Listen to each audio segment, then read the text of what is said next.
Општина Кочани ја започна постапката за изработка на локална урбанистичко-планска документација со намена за домување во индивидуални стамбени објекти, по чија изградба ќе бидат дислоцирани 20-тината семејства кои нелегално се вселени во објектот на старата касарна.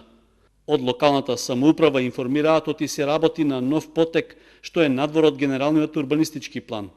Парцелата е со површина од 2,96 хектари, земјиште во сопственост на Република Македонија, што се наоѓа на северниот дел на Кочани, источно од фабриката за вода. Во планскиот опфат се планирани најмалку 20 градежни парцели. За обезбедувањето соодветни услови за сместување на стотината жители на старата касарна се разговарало и при престојот во Кочани на министерот без ресор Аксел Ахмедовски.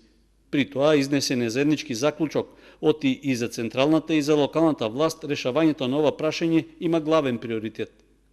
Во неодамнешното официјално излагање пред јавноста по повод празникот на градот, градоначалникот Николчо Илиев рече дека на проблемот со нелегалното вселување во старата касарна му се дава посебно внимание и за него се подготвува долгоречно решение.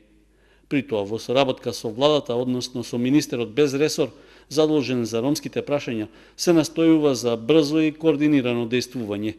Откако ќе биде изработена техничката, односно проектната документација, ќе биде поднесена апликација за финансирање на овој проект преку стратегијата за ромски прашања, од каде се очекува финансиска подршка за негова конечна реализација. Според градоначалникот Илиев, спречувањето на дивото вселување во старата касарна и узурпацијата на градежното земјиште се дел од главните прашања за локалната самоуправа на Кочани во делот на спроведувањето на владењето на правото.